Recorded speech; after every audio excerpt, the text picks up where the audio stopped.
The twin suns were setting over the fields of new harvest when Hana noticed the shadow. She was kneeling in the dirt, checking the crystalline crops that her family had grown for 3 generations. The shadow grew larger and larger until it covered the entire valley. Hana looked up. Her breath caught in her throat. Ships. Hundreds of them. They were black and sharp, like the claws of some massive beast. They filled the sky from horizon to horizon. Hana had never seen a warship before. Her people, the Valens, had never needed to build such things. They were farmers and artists. They traded with neighboring worlds and lived in peace. The ships began to descend. Hana ran. She ran toward her family's home, her heart pounding. Behind her, she heard the first explosions. The ground shook. Fire bloomed across the field she had just been working in. The crystalline crops shattered into a million pieces. "Day!" she screamed as she burst through the door. "Day, they're here!" Her brother looked up from his reading screen. He was younger than Hana by 2 years, but he had always been the smart one, the one who studied history while Hana worked the land. "Who's here?" Day asked. Then he heard the explosions. His face went pale. More ships landed in the town square. Massive creatures emerged from them. They walked on 6 legs and had armor that looked like it was part of their bodies. Their eyes glowed red. These were the Korth, though Hana did not know their name yet. "All Velens will submit," a voice boomed across the town. It spoke through translators that made the words sound cold and mechanical. "You are now property of the Korth Dominion. Resist and die." Hana's father grabbed her arm. "The archives," he whispered. "Take Day. Go to the old archives. There might be something there. Something that can help." "Father, I won't leave you. Go." Her father pushed her toward the back door. "You're young. You can run. Go now." Hana grabbed Day's hand and they ran. Behind them, they heard screams. The sounds of their neighbors being rounded up. The sounds of laser fire. The old archives were on the edge of town, in a building that most people had forgotten about. It stored the records of the early colonists, back when the Velens first came to this world 2,000 years ago. Hana and Day crashed through the doors and locked them behind them. "What are we looking for?" Hana gasped, trying to catch her breath. "I don't know," Day said. He was already at one of the old computer terminals, his fingers flying across the controls. "But Father said there might be something. Maybe the old colonists knew about the Korth. Maybe they knew how to fight them." The building shook as another explosion went off nearby. Dust fell from the ceiling. Day searched through file after file. Most of it was boring. Crop reports, birth records, trade agreements. Then he found something different. "Hana, look at this." On the screen was a document marked with a red symbol that Hana didn't recognize. The file was labeled Emergency Protocols, Sector Guardian Contact. Day opened it. The text was old, written in a style that was hard to read, but the meaning was clear. If invasion occurs and Velan forces are insufficient, activate beacon to alert Sector Guardians. Species designation, human. Last known position, Sol system, quarantine zone. Warning, humans have withdrawn from galactic affairs. Response not guaranteed. "Humans?" Hana whispered. "I've heard that name before. In the old stories." Day nodded slowly. "They were warriors. 300 years ago, they protected this entire sector of space. But then something happened. Some kind of terrible war. After that, they left. They put up a barrier and never came back out." Another explosion, closer this time. "Do you think they're still alive?" Hana asked. "I don't know," Day said, "but we don't have any other choice." He found the beacon instructions. It required a ship to carry the signal to the edge of the human quarantine zone. The barrier would destroy any ship that tried to cross. But a distress signal might be recognized by their automated systems. "We need to get to the spaceport," Day said. They ran again. The town was burning now. Korth soldiers were everywhere, herding Valens into groups. Hana and Dai stayed in the shadows, moving from building to building. They saw friends and neighbors being taken. They saw bodies in the streets. Hana wanted to help them. Every part of her screamed to do something, but Day pulled her forward. "If we don't get help, everyone dies," he whispered. The spaceport was chaos. Most ships had been destroyed, but Hana's uncle had a small scout ship. It was old and not very fast, but it could travel between star systems. They found it still intact, hidden in a small hangar. "I'm going," Day said, as he climbed into the pilot's seat. "No, I should go.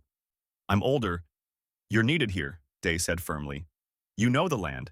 You can help people hide, help them survive. I know the star charts. I know how to fly. This is what I can do." Hana wanted to argue, but she knew he was right. She hugged her brother tightly. "Come back," she said. "I will," Day promised. The scout ship lifted off. Korth fighters immediately spotted it and gave chase. Day pushed the small ship to its limits. It was built for surveying, not combat, but it was fast enough. He dodged laser fire and dove into the atmosphere of the nearest gas giant, using its storms to hide. The Korth fighters broke off the chase. They didn't think one small ship mattered. Day set his course. It would take him 3 weeks to reach the human quarantine zone. 3 weeks, while his world suffered under Korth occupation. He activated the ancient beacon device that he had downloaded from the archives. It began broadcasting a simple message in a language he didn't understand. The archives said it was called Old Earth Common. The message was short. "Help us, please." Day didn't know if anyone would hear it. He didn't know if humans still existed. He didn't even know if they would care. But as his ship jumped into faster-than-light travel, as his homeworld disappeared behind him, Day held onto one thought. The old stories said humans never abandoned those who needed help. He had to believe that was still true. Behind him, on New Harvest, Hana watched the sky. Her world was burning. Her people were enslaved. Her brother was gone. But somewhere in the darkness of space, a message was traveling toward a legend. The sleeping giants were about to receive their wake-up call. The beacon crossed into the quarantine zone without being destroyed. This was unusual. For 300 years, the automated defense stations had destroyed everything that came close. Asteroids, probe ships, even light itself seemed to bend around the barrier. But the beacon was different. It carried old codes, emergency protocols from a time when humanity still answered distress calls. The defense station scanned it, verified it, then forwarded it deeper into the quarantine zone.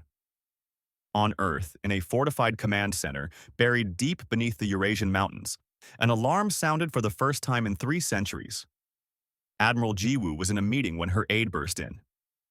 "Admiral, you need to see this," the young officer said, her face pale. Jiwoo excused herself and followed the aide to the communications center. She was a tall woman with gray streaks in her black hair. Scars ran down the left side of her face, souvenirs from the Dimensional War. That war had been humanity's darkest hour. Things from beyond reality had torn through into normal space. Humanity had fought them for 15 years. They had won. But the cost had been devastating. After the war, humanity had retreated. They built the barrier and closed themselves off from the galaxy. No trade, no communication, no contact. They needed time to heal. Now, someone was knocking on the door. "Play the message," Jiwoo ordered. The beacon's signal filled the room. The words were simple, desperate. "Help us, please." "Where did this come from?" Jiwoo asked. "New Harvest. It's a Velan colony world about 40 light-years from the barrier. The signal includes tactical data. Invasion by the Korth Dominion. 12 worlds conquered so far. Billions enslaved." Jiwoo felt something cold settle in her stomach. She had hoped humanity would never need to fight again. But she had always known that hope was just a dream. "Send this to the president," she said, "and wake up the military council." President Taeho received the report in his office in Geneva. He was an old man now. He had been a young soldier during the Dimensional War. He remembered what it was like to fight monsters.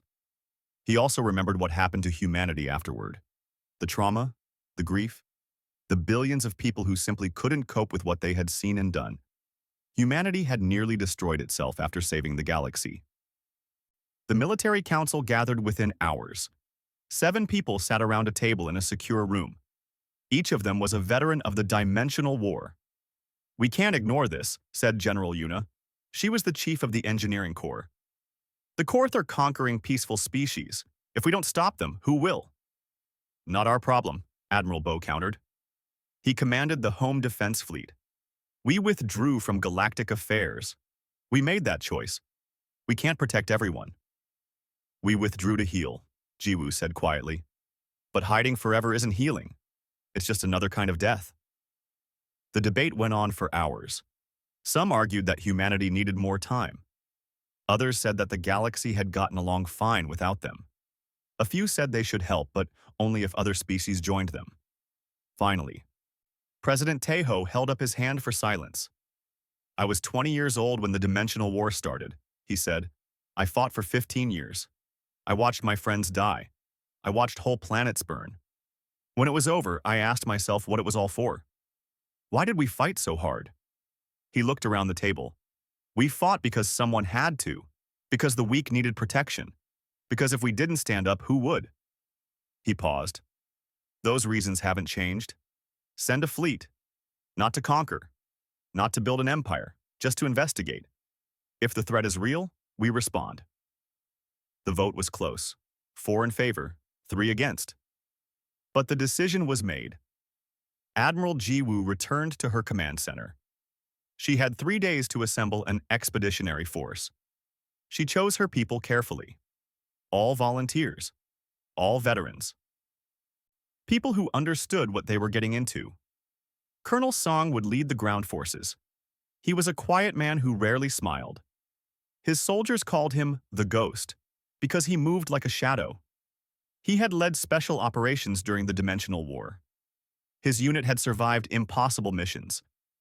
Captain Wu would command the fighter wings. She was young for her rank, only 35, but she had more confirmed kills than pilots twice her age. She flew like she was part of her ship. Officer Hai would handle intelligence and psychological operations. She was small and looked harmless. That was useful. She understood how to break an enemy's will without firing a shot. General Yuna would come too, overseeing all the ships and weapons. She was brilliant at adapting old technology for new purposes. During the Dimensional War, she had designed weapons that could hurt things that shouldn't exist. The shipyards activated.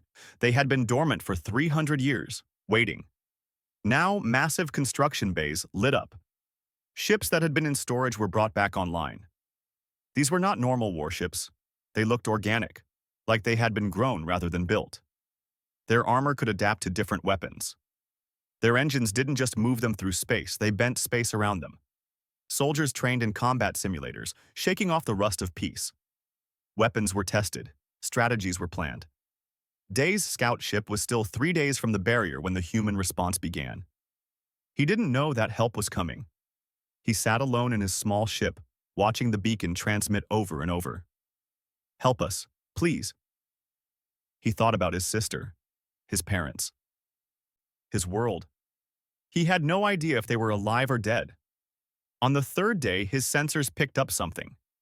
Ships, lots of them. They were coming from inside the quarantine zone. Day's first thought was terror. Had the automated defenses finally decided to destroy him? Then he received a message. It was in his language. "Velen's scout ship. This is the human expeditionary fleet. Hold your position. Rescue is inbound." Day started crying. He couldn't help it. Someone had heard. Someone was coming. The human fleet emerged from the barrier. 20 warships plus support vessels. Today, they looked like hunting beasts, sleek and dangerous. A shuttle docked with his ship. The airlock opened. A human woman in a dark blue uniform stepped through. "I'm Admiral Jiwoo," she said. "You sent the distress call?" Day nodded, unable to speak. "Tell us everything," Jiwoo said. Her voice was kind, but her eyes were hard. "Every detail about the Korth. Their ships, their weapons, their tactics. We need to know what we're facing." Over the next few hours, Day told them everything he knew. The humans asked questions. They were professional, calm, almost cold. They took notes on computer tablets and discussed tactical details. Day kept looking at them. They seemed so normal, Not much taller than Velans, no natural weapons, no armor. How could these people be the legendary warriors from the old stories? As if reading his mind, Colonel Song spoke up. He had been quiet until now. You're wondering if we're really the ones from the stories, he said. If we're really dangerous enough to stop the Korth. Day nodded hesitantly. Sang's expression didn't change. We're not strong because of our bodies. We're strong because we don't know how to quit. Because we'll use any weapon, any tactic, anything that works. Because when we decide to fight, we don't fight fair. We fight to win. Admiral Jiwoo stood up. We're going to send a message to the Korth Dominion. A warning. They probably won't listen. Species like that never do. But we'll give them one chance. And if they don't listen? Day asked. Jiwoo's smile was cold. Then we remind the galaxy why humans are called the war giants. She turned to her officers. Signal the fleet. All ships prepare for combat operations. We're going to war. The Korth War Queen. Vix Thara sat on her throne aboard the massive command ship Devourer. She was larger than most Korth, with deep red armor plating and scars from 100 battles. She had conquered 12 worlds in the past year alone. Nothing could stop the Korth Dominion. Her communications officer approached nervously. War Queen, we have received a message.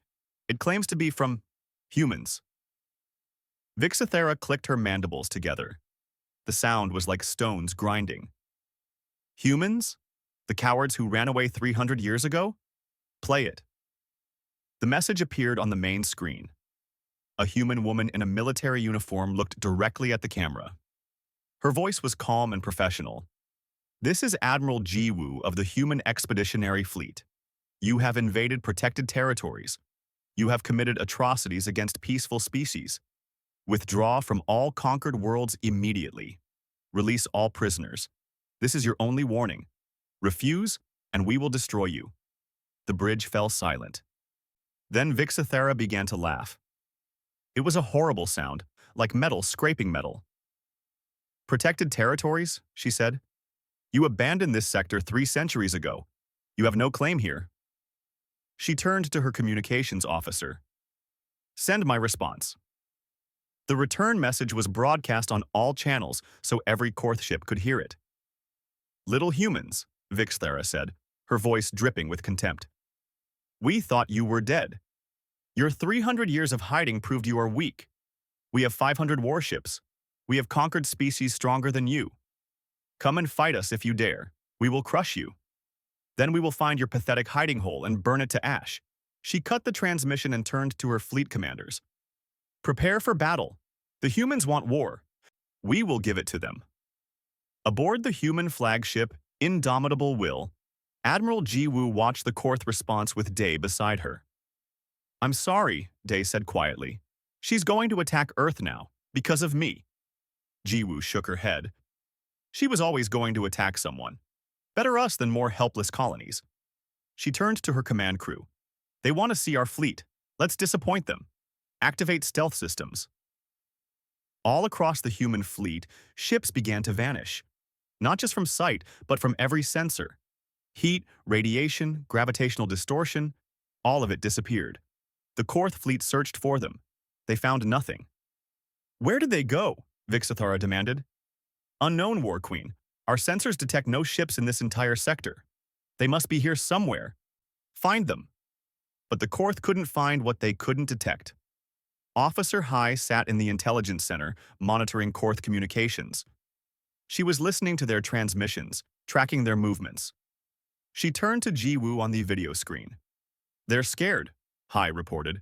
The lower-ranking Korth are already nervous. They've never fought an enemy they couldn't see. Good, Jiwoo said. Let them be scared. Colonel Sang, you're clear to begin operations. Colonel Sang and his Ghost Battalion were already in position. They had inserted into Korth-occupied territory using small stealth pods. Now they waited on an asteroid near a major Korth supply route. A convoy of supply ships appeared. 20 vessels carrying food, ammunition, and equipment to the occupation forces. Target acquired, Sang said quietly into his communicator. All units, weapons free. The Ghost Battalion struck. Missiles launched from hidden positions on the asteroid. They hit before the Korth could even raise shields. Every supply ship exploded. By the time Korth reinforcements arrived, the Ghost Battalion was gone. Over the next 2 weeks, the pattern repeated across 12 star systems. Korth supply convoys disappeared. Communication relays were destroyed. Patrol ships vanished without sending distress calls.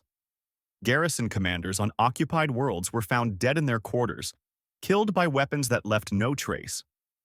The Korth had no idea how many humans they were fighting. Was it a huge fleet? A small strike force? They saw shadows and ghosts, but never a real enemy. On New Harvest, Hana had been hiding with other survivors in the mountains. The Korth had rounded up most of the population, but a few hundred had escaped.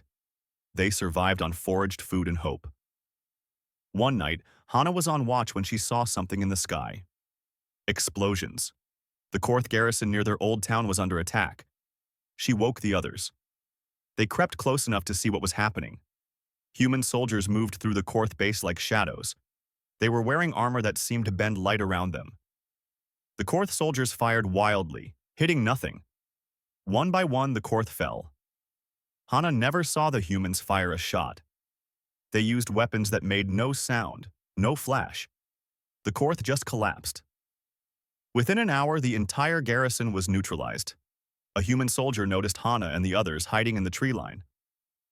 He raised his hand in a peaceful gesture and approached slowly. "I'm Sergeant Min from the human fleet," he said in perfect Valen language. "Are you from this world?" Hana nodded, too shocked to speak. "It's safe now," Min said. "This garrison is eliminated. We're going to the next one. Hide in your mountains for another week. We'll have your whole planet cleared by then." "How many of you are there?" Hana managed to ask. Min smiled. "Enough." Then he and his squad disappeared into the darkness. The Korth War Queen, Vixthara, was losing her mind. In 2 weeks, she had lost contact with 47 outposts. Supply lines were cut. 3 of her fleet commanders were dead, assassinated in their own ships. Her soldiers were terrified. "We need to make a stand," her chief advisor said. "Show strength. Challenge them to face us openly." Vixthara agreed. She gathered every available ship, over 400 warships, at the Kalath Nebula. It was a strategic location, a crossroads between multiple star systems. She broadcast a message to the humans. "Cowards, face us in open battle. Fight with honor, or prove you are nothing but sneaking vermin." On the indomitable will, Admiral Jiwoo smiled. "She wants a battle." "Captain Wu, take your fighters and bait them deeper into the nebula." Captain Wu grinned. "With pleasure, Admiral." Her fighter wing appeared at the edge of the nebula. Just 20 small ships. The Korth fleet immediately gave chase. "That's right," Wu said to herself as she led them deeper. "Follow us." The nebula's radiation interfered with sensors. The Korth fleet couldn't see clearly. They were hunting the human fighters through clouds of gas and electrical storms. Then they flew into the trap. General Yuna had spent the past 2 weeks placing mines throughout the nebula. Not normal mines. These were specialized weapons that she had designed decades ago. When Wu's fighters passed a certain point, the mines activated. Electromagnetic pulses cascaded through the Korth fleet. Shields collapsed. Power systems failed. Ships drifted helplessly, and then the human fleet appeared. They emerged from the nebula's radiation shadows. 20 warships. They were outnumbered 20-1, but it didn't matter. The human ships opened fire. Their weapons were precise and devastating. They didn't spray fire wildly. Each shot was calculated. Each shot destroyed a target. The Korth tried to fight back. But with their shields down and their systems failing, they were helpless. In 40 minutes, it was over. 400 Korth warships were destroyed or disabled. Vixthara's flagship was crippled but intact. Her bridge was in chaos. Fires burned. Officers shouted conflicting orders. Then a face appeared on her main screen. Admiral Jiwoo. "War Queen Vixthara," Jiwoo said. "Your fleet is destroyed. Your occupation forces are being eliminated as we speak. You have one choice. Surrender now and sign a peace treaty. Or we continue. We glass every Korth world." We hunt every Korth ship. We end your species. Choose. Vixathara looked at her destroyed fleet. She thought about fighting, about honor, about the glory of the Korth Dominion. Then she looked at the cold eyes of the human admiral and realized something terrifying. This woman was not bluffing. Humans would do it. They would actually do it. Vixthara's voice broke. I surrender. The surrender happened 3 days after the battle. War Queen Vixthara came aboard the Indomitable Will with her remaining advisors. She had never felt so small. The human ship was different from Korth vessels. It was clean and quiet. The humans moved with purpose but without aggression. They showed no triumph, no gloating. They were professionals doing a job. Admiral Jiwoo met Vixthara in a conference room. President Taeho appeared on a video screen from Earth. Officer Hai was there to record everything. Colonel Sang stood in the corner, silent and watchful. These are the terms, Jiwoo said, sliding a data tablet across the table. Non-negotiable. Vixathara read them. Each line felt like a dagger. The Korth Dominion would immediately withdraw from all conquered worlds. All prisoners would be released. The Korth would pay reparations to the affected species. Korth military forces would be reduced by 70%. Human observers would be stationed on Korth worlds to ensure compliance. Any future aggression would result in the complete destruction of the Korth home world. This will destroy us, Vixthara said. No, President Taeho said from the screen. This will change you. Your society is built on conquest. That ends now. Find a new way to exist. Trade, science, art, anything but war. And if we refuse? Jiwoo's expression didn't change. Then in 3 months, your homeworld will be an asteroid field. We're not bluffing. We're not negotiating. Sign or die. Vixthara signed. She had no choice. On New Harvest, Hana stood on a hill overlooking her town, or what was left of it. The Korth had burned so much, but they were gone now. The last Korth transport ships had left yesterday, carrying the occupation forces away. Human soldiers were helping with the cleanup. They worked alongside the Valens, clearing rubble, setting up temporary shelters, distributing supplies. They didn't act like conquerors. They acted like helpers. Sergeant Min approached Hana. Your brother is coming back. His ship is scheduled to arrive tomorrow. Hana felt tears on her cheeks. Is he okay? He's fine. He's been on the flagship this whole time, helping us understand your culture, your language. He's a brave man. Without him, we wouldn't have gotten here in time. Thank you, Hana said. Thank you for coming. Min shook his head. We should have never left. 300 years ago, we withdrew because we were hurt and scared. We let the galaxy fend for itself. That was wrong. He looked at the destroyed town. This happened because we weren't here. We're going to make sure it doesn't happen again. The next day, Day's scout ship landed. Hana ran to him, and they held each other and cried. They had both survived. Against all odds, they had survived. You did it, Hana said. You brought them. We did it together, Dai said. You kept people alive here while I flew for help. We both did what we had to do. Over the next few months, the liberated worlds began to rebuild. The humans provided resources, technology, and expertise. But they didn't take control. They didn't demand payment or submission. On one of the liberated worlds, a council of species met to discuss the future. Representatives from 12 worlds gathered. Hana and Day represented New Harvest. Admiral Jiwoo addressed them. Humanity is not going to rule you, she said. We're not building an empire. We made that mistake before, thinking we had to control everything to keep it safe. We learned better. She paused, looking at each representative. But we're also not going back into isolation. We're establishing a permanent presence in this sector. Small bases, just monitoring stations. We'll train defense forces for any world that wants them. We'll share defensive technology. And if another threat emerges, if another aggressor tries what the Korth did, we'll respond. What do you want in return? One representative asked suspiciously. Peace, Jiwoo said simply. Just peace. Live your lives, trade with each other, grow, create, be happy. That's all we want. And what if we attack each other? Another representative asked. What if we have our own conflicts? Officer High spoke up. We won't interfere in normal disputes. Border disagreements, trade conflicts, political arguments, those are yours to solve. We're not peacekeepers for everyday problems. But if someone starts conquering peaceful neighbors, enslaving populations, committing genocide, then we step in. President Taeho appeared on a large screen. He looked old and tired, but his voice was firm. 300 years ago, humanity fought a war that nearly destroyed us, he said. We fought things that shouldn't exist. We won, but it broke us. We hid because we didn't trust ourselves anymore. We had become so good at war that we were afraid of what we might do. He leaned forward. But hiding was wrong. Isolation led to this. The Korth conquered 12 worlds because no one could stop them. That blood is on our hands. We could have prevented it if we hadn't been hiding. So we're back, Jiwoo said. Not as rulers, as guardians. Think of us as insurance. Hope you never need us.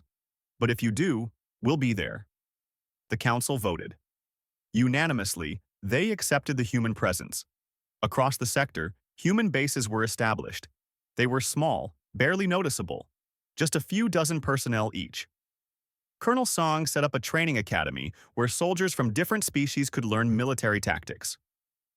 General Yuna opened a research station where defensive technology was shared. Captain Wu trained fighter pilots from a dozen different species. She was tough but fair.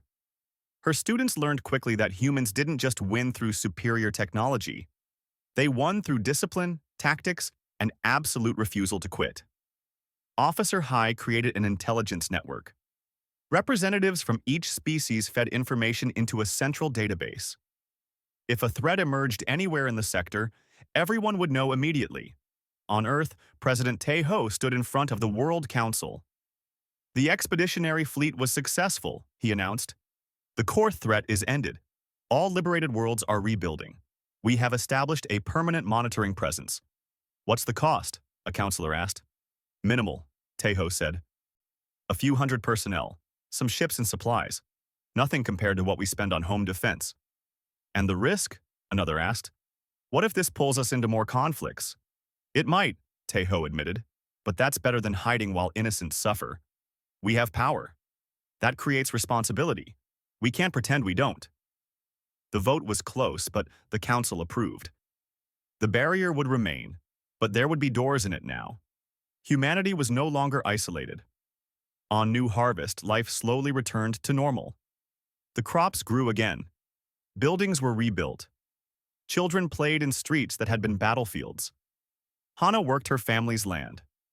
Day became an ambassador, representing New Harvest in the new Interspecies Council. Sometimes Hana would see a human ship pass overhead. Just a small patrol, making sure everything was safe. She would wave, even though she knew they probably couldn't see her. Those ships represented something important. They meant that if the worst happened, if another threat emerged, help would come. The sleeping giants were awake now, and they were watching. On the Korth home world, War Queen Vixthera stood before her people. The occupation was over.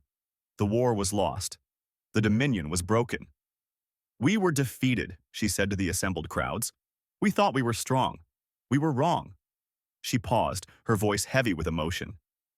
But the humans showed us mercy. They could have destroyed us. Instead, they gave us a chance to change, to be better. We must take that chance. It would take generations for Korth culture to change, but it would change. Because they had learned a hard lesson. Some sleeping giants should never be awakened. And in the darkness of space, human ships patrolled silently. They were few in number, just 20 ships covering an entire sector. But that was enough. Because every species in the sector knew what those ships represented. They represented the promise that humanity had made. Touch the innocent, and we will end you. The war giants were sleeping lightly now. One eye always open, always watching, always ready. 5 years had passed since the Korth War ended. The galaxy had changed in ways both small and large. On New Harvest, a memorial stood in the center of the rebuilt town. It listed the names of everyone who had died during the invasion. over 3,000 names. 3,000 villains who would never see their world free again. Hana stood before the memorial on the anniversary of Liberation Day. She came every year. She touched the stone where her parents' names were carved. "I wish you could see this," she whispered. "We rebuilt everything. The town is beautiful again. Day is doing important work. We're okay." Footsteps approached. She turned to see Admiral Jiwoo walking toward her. The Admiral looked older now, more gray in her hair, new lines on her face. "I hope I'm not intruding," Jiwoo said. "No," Hana said. "You're always welcome here." They stood together in silence for a moment. "Do you regret it?" Hana asked. "Coming back out, getting involved again." Jiwoo considered the question carefully. "Sometimes," she admitted, "not because we shouldn't have come, but because I wonder if we stayed away too long. How many people died in those 300 years because we weren't there?" "You can't blame yourself for the past," Hana said. "You can only work to make the future better." Jiwoo smiled. "You sound like your brother." He says things like that. Day was in the capital now, working with the Interspecies Council. He had become an important voice in galactic affairs. People listened when he spoke because he had lived through occupation. He knew what was at stake. "How is the council?" Hana asked. "Growing," Jiwoo said. 17 species are members now. They meet regularly, share information, resolve disputes before they become wars. "It's working," she paused. "We had an interesting situation last month. 2 species had a border dispute. It was getting heated. Both sides were mobilizing military forces." "What happened?" "We didn't do anything," Jiwoo said. "We just sent a ship to observe. Just one ship. It sat on the border and watched. Both sides knew it was there. They also knew what it meant. They backed down. They negotiated," Jiwoo corrected. "Found a compromise. The ship never fired a shot, never threatened anyone, just existed. Sometimes that's enough." Hana thought about that. "You're not warriors anymore, you're referees." "We're whatever we need to be," Jiwoo said. "Warriors when necessary, referees when possible, teachers, engineers, friends." A ceremony was about to begin. People were gathering around the memorial. Hana and Jiwoo joined the crowd. Day stood at a podium. He had become a good speaker over the years, confident, clear. "5 years ago, our world was invaded," he began. "We were helpless. We had no weapons, no military, no way to defend ourselves. We thought we would be slaves forever." He looked at the memorial. "But we sent a message into the darkness. We didn't know if anyone would hear it. We didn't know if anyone would care. We just hoped." He gestured to Jiwoo and the other human personnel in the crowd. "They heard us. They came. And they reminded the galaxy of something important. That power creates responsibility. That the strong should protect the weak, not exploit them." The crowd murmured agreement. "Today, we honor those we lost, but we also celebrate our freedom. And we thank those who helped us regain it." The ceremony continued with speeches from survivors, songs, and moments of silence. When it ended, people dispersed slowly, not wanting to leave. Day approached his sister and the Admiral. "Jiwoo, there's something I wanted to show you, both of you." He led them to a building on the edge of town. It was new, made of the same white stone as the memorial. "What is this?" Jiwoo asked. "A school," Day said. "But not just any school." He opened the door. Inside, young Valens sat at desks. But they weren't alone. Human instructors were teaching them. Not just reading and math, history, critical thinking, ethics. "We realized something after the war," Day explained. "We were vulnerable because we were naive. We thought everyone in the galaxy was peaceful like us. We didn't understand that some species were dangerous. We didn't know how to recognize threats."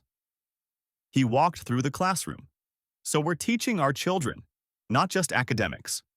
We're teaching them about the galaxy, about different cultures, about how to recognize when someone means harm, about how to protect themselves." "You're building a defense force?" Jiwoo asked. "Eventually," Day said. "Nothing like yours, but enough to handle small threats, pirates, Raiders, we don't want to be helpless again. Jiwoo nodded approvingly. Good. We're not here to protect you forever. We're here to help you learn to protect yourselves. In another part of the galaxy on the Korth homeworld, change was happening too. It was slow, painful, but real. Former War Queen Vixathera was no longer a queen. She was a teacher now. She taught young Korth about the war, about the mistakes their species had made. We thought strength meant conquest, she told her students. We were wrong. Real strength is building, creating, helping. We learned this the hard way. A young Korth raised his claw. Teacher, are humans our enemies? No, Vixthara said. They're our wardens. They watch us to make sure we don't return to our old ways. But they're also our teachers. They showed us a better path. She pulled up a holographic display showing trade statistics. Since the war, our economy has grown. We trade now instead of raiding. We've made agreements with 12 species for resource sharing. We're building things instead of destroying them. And we're happier. Crime is down, hunger is down, purpose is up. The students looked skeptical. Change was hard for Korth. Their instincts screamed for conquest. I know what you're thinking, Vixthara said. You want to fight, to hunt, to dominate. I felt the same way. But there are better things to dominate than other species. Disease, poverty, ignorance. Those are enemies worth fighting. After class, a human observer approached her. His name was Lieutenant Jin. He had been stationed on the Korth homeworld for 3 years. Good lesson, Jin said. Do you think it's working? Vixthara asked. This change? Yes, Jin said. Slowly, but yes. The younger generation is different. They don't glorify war the way your generation did. Will you ever trust us? Jin was quiet for a moment. Trust is earned. Keep moving in this direction. In another generation or two, maybe we'll remove our observers. Maybe we'll just be trading partners. And if we backslide, then we'll stop you, Jin said simply. But I don't think you will. You're too smart to make the same mistake twice. Back on Earth, President Taeho was preparing to step down. His term was ending. A new election was coming. He gave his final address to the World Council. When I became president, humanity was isolated and afraid, he said. We had hidden from the galaxy for 300 years. We thought that was the only way to stay safe. He smiled. We were wrong. Safety doesn't come from isolation. It comes from engagement, from relationships, from being part of something larger than ourselves. He pulled up a star map, showing the human sector of space. This is our responsibility now. 20 star systems, 17 species, billions of lives. They look to us not as rulers but as guardians, as friends. Some of you worried this would drain our resources, that we couldn't afford it. But look at what we've gained. Trade agreements, scientific partnerships, cultural exchanges, new ideas, new friends. We're stronger now than we were 5 years ago. The council members nodded. Even those who had opposed the expeditionary fleet couldn't deny the results. My successor will face new challenges, Taeho said. There will be other threats, other conflicts. But I'm confident we can handle them. Because we're not hiding anymore. We're engaged. We're present. We're human. On the indomitable will, Admiral Jiwoo prepared for a long-range patrol. Her fleet would spend the next 6 months touring the entire sector, showing the flag, checking on the monitoring stations. Officer Hai brought her the latest intelligence report. 3 potential situations, she said. A trade dispute on Valeris, pirate activity near the Outer Rim, and rumors of a new aggressive species beyond our current borders. Recommendations? Jiwoo asked. Send a mediator to Valeris. Dispatch Colonel Sang's team to handle the pirates, and I'll investigate the rumors personally. Jiwoo approved all 3. This was the new normal. Small problems handled quickly before they became big problems. Captain Wu entered the bridge. Fleet is ready to depart, Admiral. Take us out, Jiwoo ordered. The fleet moved through space with practiced ease. These ships had seen combat once in the past 5 years. The rest of the time, they were a presence, a reminder, a promise. On New Harvest, Hana watched the human fleet pass overhead on their patrol route. She waved, even though she knew they couldn't see her. But on the bridge of the Indomitable Will, a sensor officer smiled. "Admiral, I'm picking up a greeting from New Harvest. Someone's waving at us." "Wave back," Jiwoo said. A small light flashed from the flagship. A greeting returned. Down on the surface, Hana saw the light and laughed. They did see her. She thought about the message her brother had sent 5 years ago. 3 simple words: "Help us. Please." Those words had awakened the sleeping giants. Those words had changed everything. And now, the giants watched over them all. Not sleeping, not quite awake, but ready. Always ready. In the darkness between stars, a human patrol ship detected a distress signal from a small colony. Pirates were attacking. The ship altered course immediately. "ETA 15 minutes, the pilot reported. "Too long," the captain said. "Go to maximum speed. I don't care if we burn out the engines. Someone needs help." The ship accelerated beyond safe limits, because that's what humans did now. They answered calls for help. They protected those who couldn't protect themselves. They stood between the innocent and the darkness. The war giants were not warriors by choice. They were warriors by necessity. They didn't seek conflict. They sought peace. But they would fight for it. They would always fight for it. And the galaxy was learning that lesson. Slowly. Carefully. The old stories had been wrong about humans. They weren't monsters who loved war. They were protectors who hated it. They were people who had seen too much death and decided no one else should have to. They were the sleeping giants who woke up when someone sent an SOS, and they would answer every time.